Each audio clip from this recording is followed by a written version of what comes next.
Hello, fourth grade, and welcome to lesson 4 of chapter 3. We're continuing talking about the about the Southeast. And this lesson is going to cover how has Southeast reinvented itself. So in this lesson, you're going to use your investigative skills to explore how the Southeast reinvented itself after the Civil War.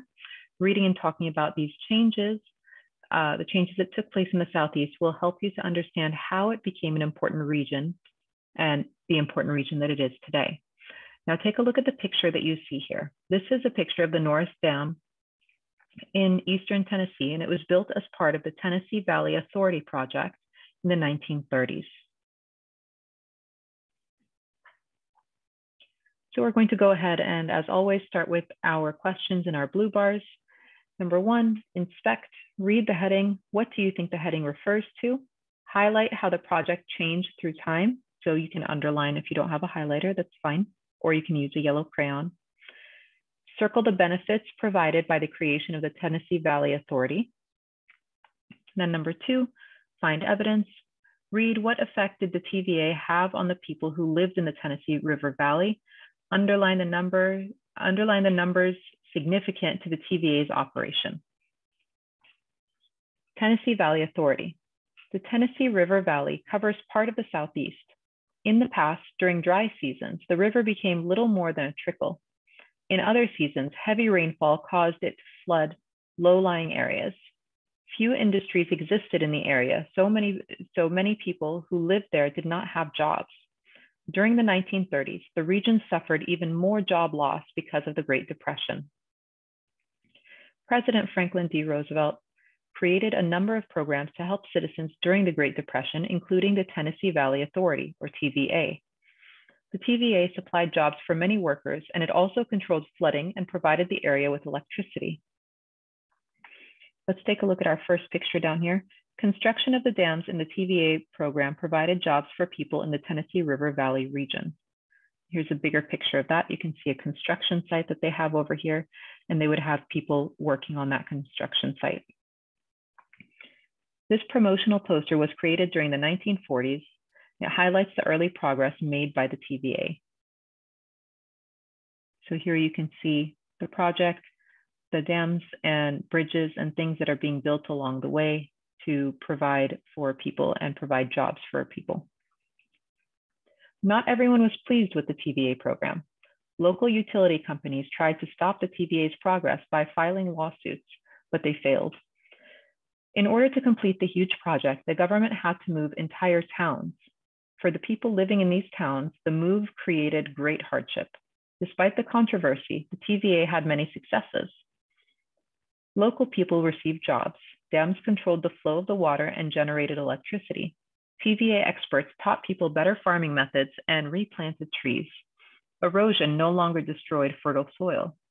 The rivers in the Tennessee Valley became easier to travel. The water quality increased, and the people could boat and swim in the waterways as well. Today, the TVA employs more than 10,000 people.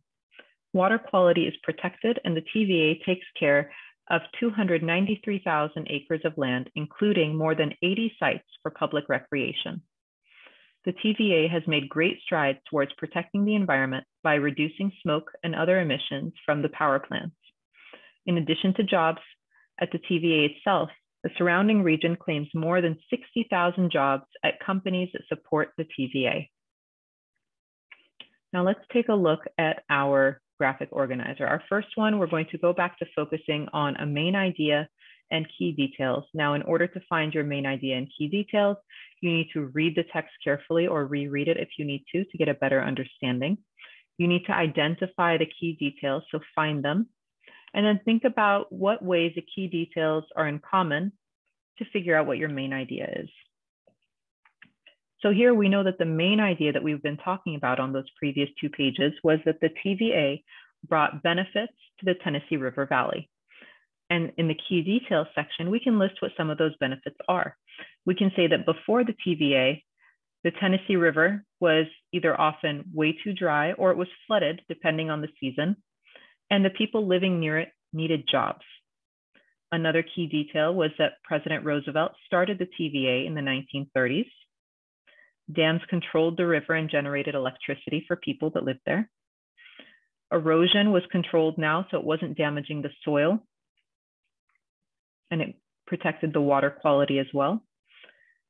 And then the TVA became a source of a lot of jobs for people who lived in the Tennessee River Valley. So you can see we came up with our main idea and several key details. We're going to continue working with main idea and key details on the following page, and we're going to read in our textbook on page 154 to 163. We're going to use our skills to find other main ideas and key details as we go. Let's go ahead and move over to our textbook. The New South. Before the Civil War, the South's economy was based on farming. Two of the biggest crops were cotton and tobacco. There was little industry though the region didn't have cotton and flour mills. Small iron works operated in the area near the Appalachian Mountains. After the war, farming still existed but took on different forms. Many newly freed African Americans did not have many options to make a living. Some stayed on at plantations as sharecroppers. In exchange for land to farm and a place to live, sharecroppers gave landowners a portion of the crops that they grew. Often, sharecroppers earned little money after their debts were paid. Even though the agriculture continued in the Southeast, the focus shifted to industrialization. Modern factories were built to make use of the South's plentiful natural resources. These resources included iron, coal, oil, and gas. Another resource was the mild climate that attracted visitors, especially during the harsh winter in the north. Cities in the Southeast competed to attract new factories. They offered companies free land and tax breaks. In 1880, there were 184 cotton mills in the South. By the 1900s, the number had jumped to 416. Tobacco factories closed during the Civil War. Afterwards, they reopened with new machines to package and label products. In addition, railroads were built and more tracks were added. Atlanta grew as a major rail center.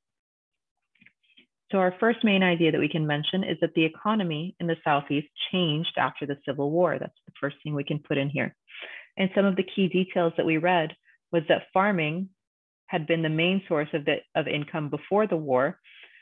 And then farming took on different forms after the war. So after the war, there was a shift in focus. So they stopped focusing so much on farming and they focused more on factories and building factories in the Southeast to use the natural resources that they had there.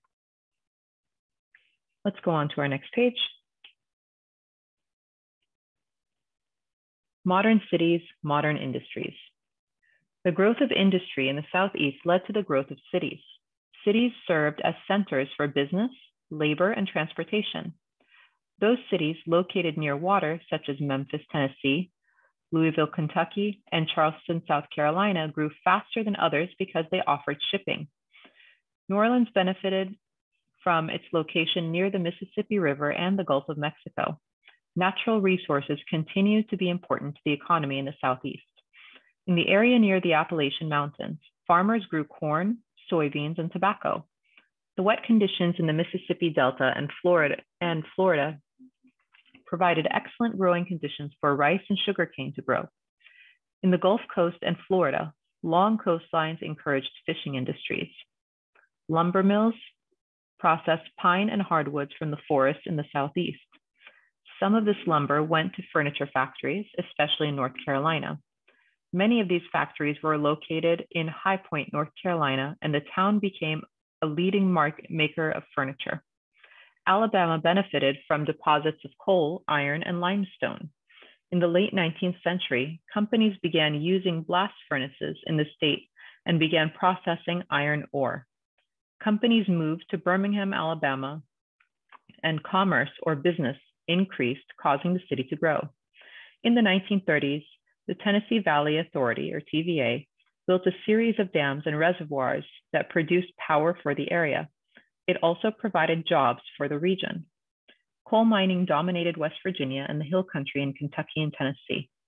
The industry began prior to the Civil War and expanded into the years afterwards. New mining towns formed near coal mines. new industries. Atlanta has become a center for media production. Many television shows and movies are produced in the area. Production companies like the lower cost of doing business in Georgia compared with Hollywood, California, where much of the media industry is centered. Research Triangle Park was created in North Carolina in the 1950s to encourage partnership between researchers and businesses. It drew from universities and 3 cities, Durham, Chapel Hill, and Raleigh. Many inventions, including artificial turf for sport fields, the UPC barcode, LED lights, and important medicines have come from work done at that park.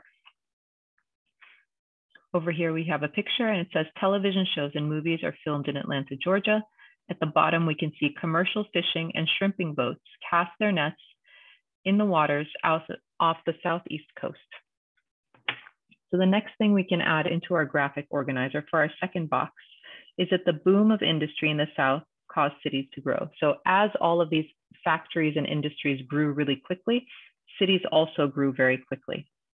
The key details that we can add for that second point are that river cities prospered because they offered shipping. So the river cities got a lot of business from people and they did really well because they were able to ship products.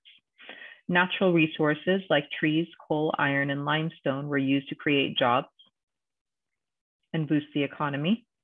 The Research Triangle Park brought companies to North Carolina, and Atlanta became a media center for movies and TV. So all of those can go into that second box as key details for the main idea that the increase in industry in the South caused cities to grow.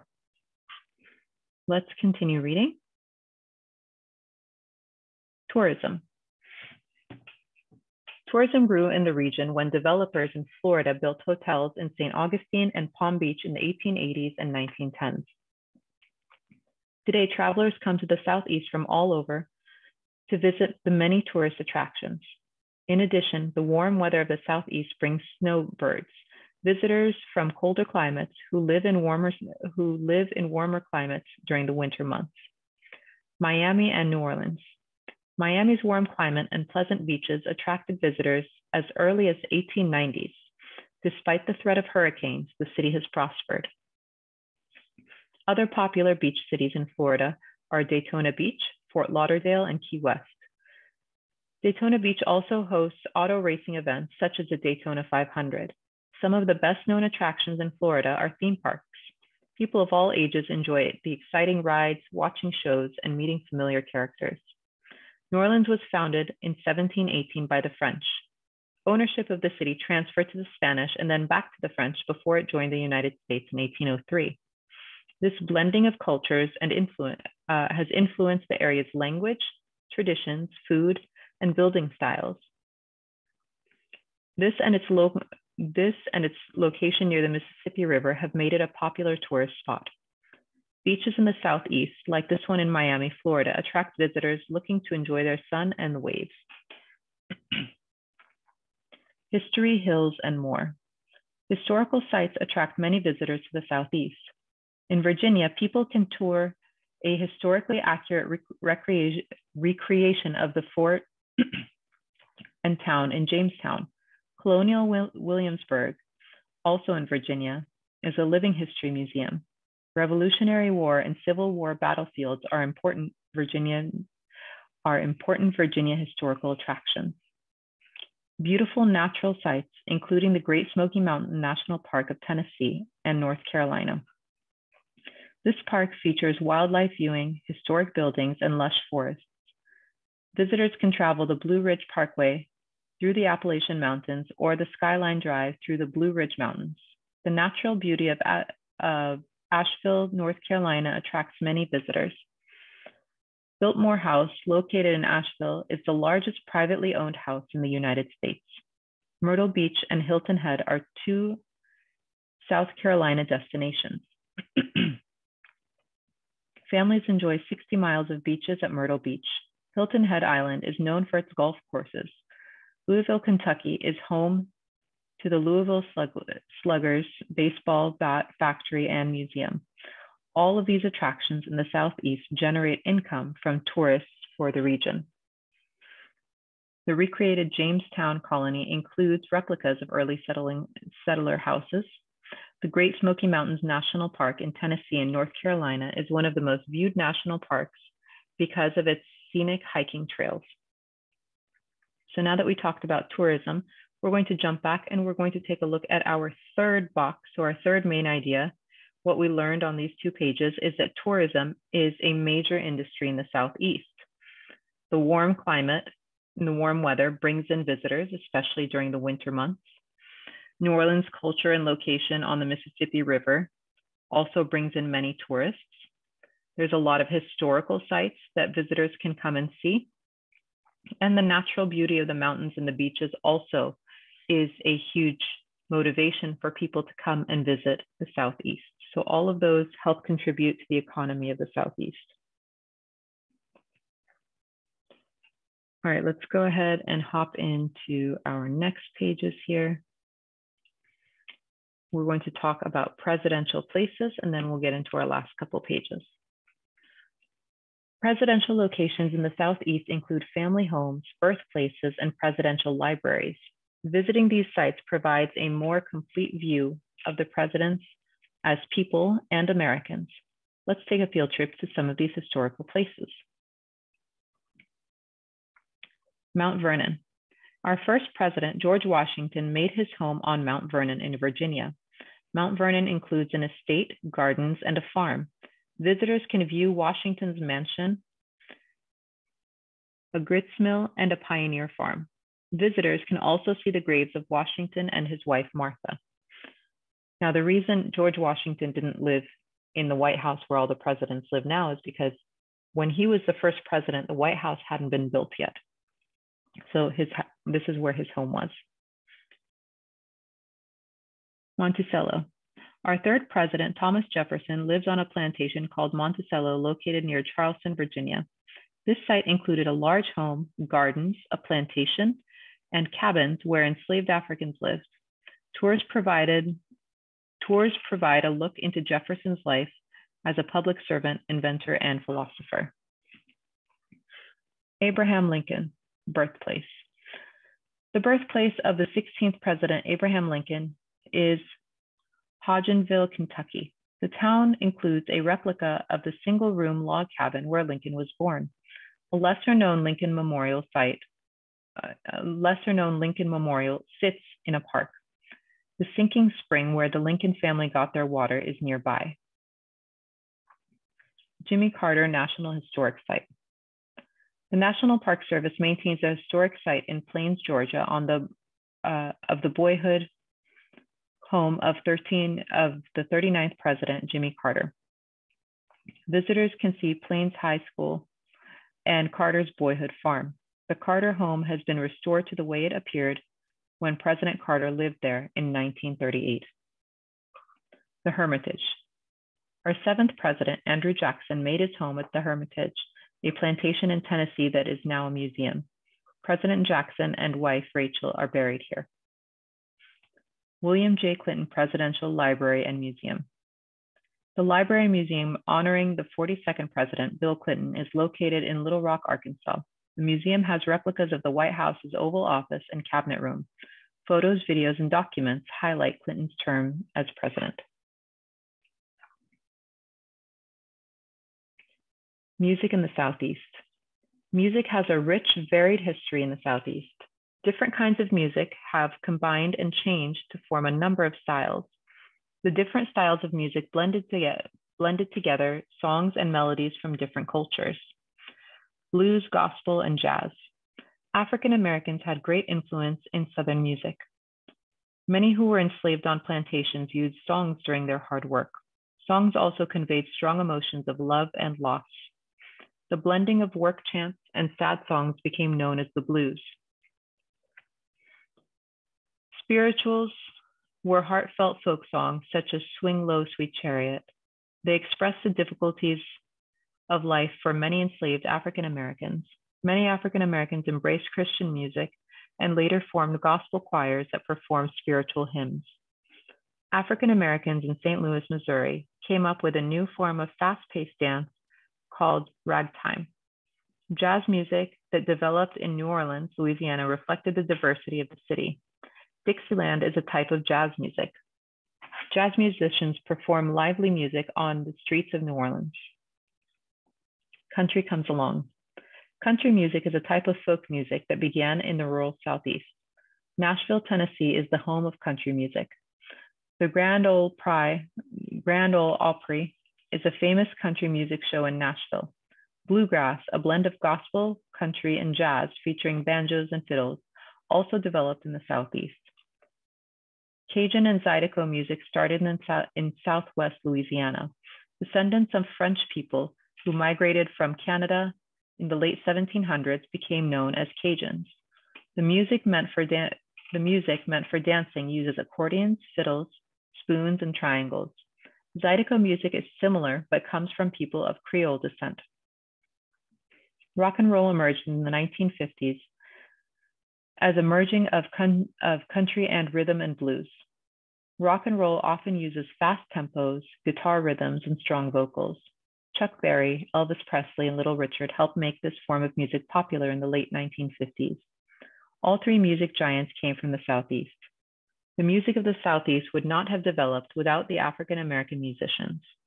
The civil rights movement of the 1950s and 1960s used music as a way of spreading the message of racial equality. Songs like We Shall Overcome inspired people in the movement to continue their work. So let's go ahead and hop in, and we're going to complete our last section of our main idea and key detail. These pages that we read just now talked about how important music was and that it's a strong attraction that's also found in the Southeast. The key details that are related to that were that African American culture influenced blues, gospel, ragtime, and jazz music in the Southeastern region. Country music and bluegrass began in Memphis, Tennessee. Cajun and Zydeco music came from Louisiana. And the civil rights movement also used music to help spread the message for social equality. Once you've completed these pages, you're going to go ahead into your Write About It section. And our question here says, define what does the term sharecropper mean? Was it a fair system? So go back into the reading where we talked about sharecroppers. You can add in information about what they did and where they lived and what they gave in return to the landowners. And then you can talk about how much money they had left over at the end of it after they finished paying off their debts, and write about if you believe that was fair. Next, in the bottom where it says write and cite evidence, it says, in what ways did the Southeast make use of its natural and human resources to prosper? Use facts from the text. So here you can talk about any of the things that they had naturally in the Southeast that they use to prosper or to benefit their economy and the people. You can talk about the lumber that they use for furniture. You can talk about the inventions, about mining for all these natural resources like coal, iron, gas, oil. You can talk about the beaches and the nice climates and all of these different things you can throw in there. Then for your pull it together underneath where it says connect to the essential question, think about how the Southeast developed after the Civil War. In what ways did this period help show the Southeast changed over time? So you can talk about how different industries have developed, the growth of cities and tourism, different influences that people and groups and events had. All of these are things that you can reference in these writing sections. Please make sure when you're working on your writing that you're using your best handwriting, you're using complete sentences, and that your sentences always start with a capital letter and end with punctuation. Remember to always turn in your best work. If you have any questions, let me know. Otherwise, I hope you have an amazing day. Take care. Bye-bye.